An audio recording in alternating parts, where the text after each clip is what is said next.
Minuto Bola. Está começando mais um Minuto Bola, na apresentação de Daniel Romanelli e Léo Rodrigues. E o principal destaque do programa de hoje são os jogos que agitam esse fim de semana, válidos pela 27ª rodada do Brasileirão. Começando o programa e vamos passar aí os jogos que teremos neste Brasileirão aí de final de semana. Começando pelo sábado com 3 jogos. Vai, Léo. Todos os 3 são às 18 horas, Daniel. No estádio do Canindé, o Palmeiras recebe o América Mineiro. No Raulinho de Oliveira, o Fluminense recebe o Santos. E no Pituaçu nós teremos o duelo entre Bahia e Avaí. No domingo, às 4 da tarde, no Morumbi, o São Paulo recebe o Flamengo. No São Januário, jogo de líder contra vice-líder, o Vasco recebe o Corinthians. Na Arena do Jacaré, o Atlético Mineiro joga contra o Ceará. No Orlando Scarpelli, teremos Figueirense e Coritiba. E finalizando os jogos das 4, na Arena da Baixada, o Atlético Paranaense recebe o Internacional. Já às 18 horas, 2 partidas. No Olímpico, teremos Grêmio e Cruzeiro. E finalizando aí o jogo de final de semana, no Serra Dourada teremos Atlético Goianiense e Botafogo. Começando então a analisar os jogos dessa rodada, falaremos de 2 no programa de hoje. O primeiro deles acontece sábado em Volta Redonda. Em virtude do show de Justin Bieber no Engenhão, o Fluminense mandou a partida contra o Peixe para a cidade no sul fluminense. Exatamente, Léo. O estádio Raulinho de Oliveira vai receber esse grande jogo que envolve o atual campeão brasileiro contra o atual campeão da Libertadores. E o grande destaque da partida é o reencontro de Muricy Ramalho com o Fluminense, ele que agora é treinador do Santos. Até mesmo, Daniel, você citou esse jogo que envolve o atual campeão brasileiro contra o atual campeão da Libertadores, em que o Muricy, inclusive, foi o técnico detentor dessas 2 conquistas para Fluminense e Santos. No ano passado ele era o técnico tricolor na conquista do Brasileirão. No meio da Libertadores desse ano, trocou o Flu pelo Santos e conquistou a competição pela equipe santista. E a respeito da troca do Muricy, Léo, até hoje uma boa parte da torcida do Fluminense não digeriu aí essa história aí muito bem. O treinador que saiu levantou aí muitas queixas da estrutura do clube, criou polêmicas com o presidente e mesmo com o título brasileiro deixou as Laranjeiras pela porta dos fundos. Inclusive as trocas de farpas com o presidente tricolor continuam dando o que falar até hoje, né? E outra coisa que com certeza pesou para que o Muricy ficasse mal visto pela torcida foi ter quebrado uma filosofia que ele tinha de trabalho, que até então, quando tinha chegado no Fluminense, ele estava invicto. Sempre cumpriu todos os contratos assinados com os clubes do qual já treinou, do primeiro ao último dia. E sempre se disse orgulhoso disso, que era um dos exemplos que podia passar do seu trabalho. Aí no tricolor carioca, ele perdeu essa invencibilidade. E citando também, outro aí que não saiu bem do clube foi o Emerson aí, que hoje tá no Corinthians. Justamente, o autor do gol título brasileiro. Quando teve Fluminense e Corinthians ele não jogou, mas agora o Muricy Ramalho não vai escapar da fúria dos tricolores. E é uma relação, né, Daniel, que o futebol às vezes coloca que é difícil compreender, né? Como é que pode a mesma pessoa uma hora ser idolatrada pelo seu bonito trabalho com o clube e depois acabar sendo odiada por causa de algo que fez após esse trabalho, né? Por isso que o velho ditado que diz a última impressão é a que fica é mais que verídico, né? Com certeza, Léo. Talvez se essas polêmicas com o Muricy fossem antes do título brasileiro, certamente é que o torcedor já teria esquecido e perdoado. Coisas do futebol. Por isso que ele é tão apaixonante, né? E também é certo que no futuro breve veremos outros exemplos desses. Falando agora sobre as equipes, o Fluminense que chega para o duelo com o Santos estando na 5ª colocação com 41 pontos, né?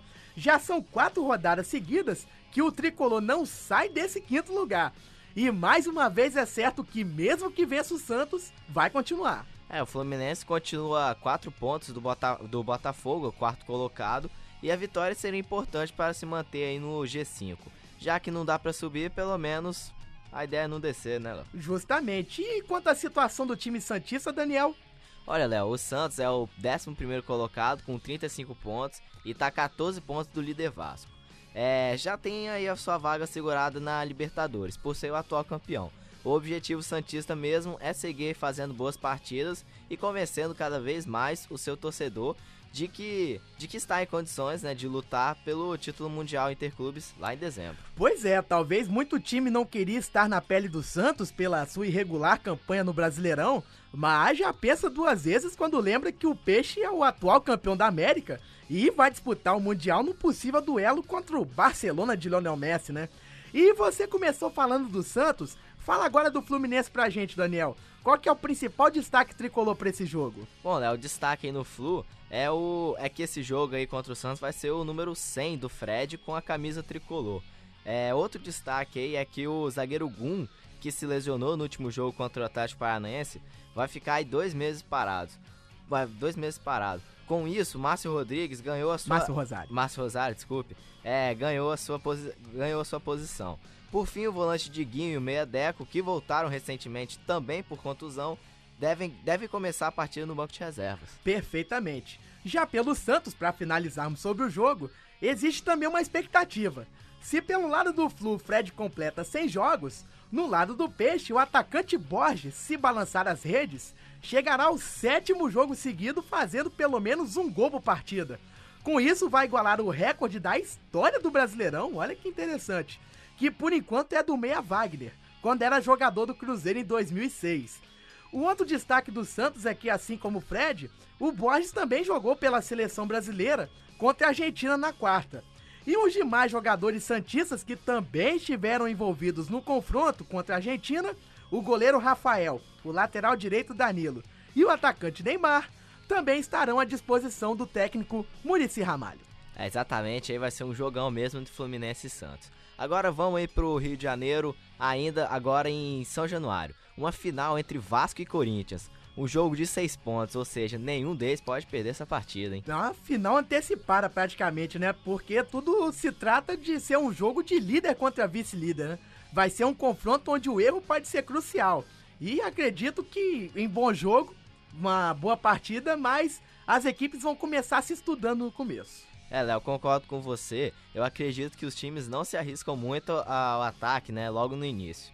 E falando agora dos times, teremos aí desfoque no Vasco, Léo? Olha, quanto ao Vasco, Daniel, o time fez um treino e não contou com o Juninho Pernambucano.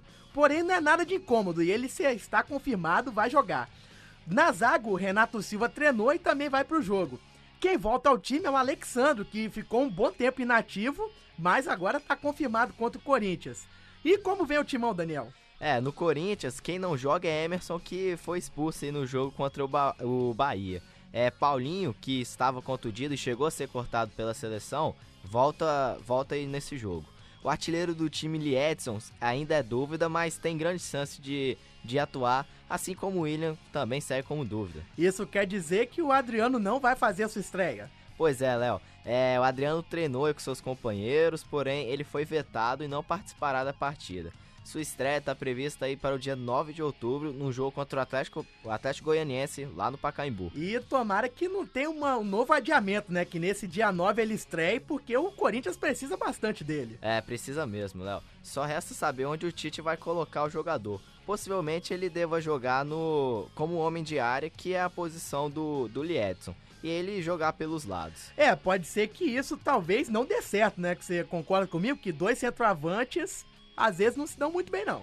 Concordo com você, Léo. O Liedson é jogador de área, mesmo que sua estatura não ajude muito. Porém, seu posicionamento com certeza contribui para isso.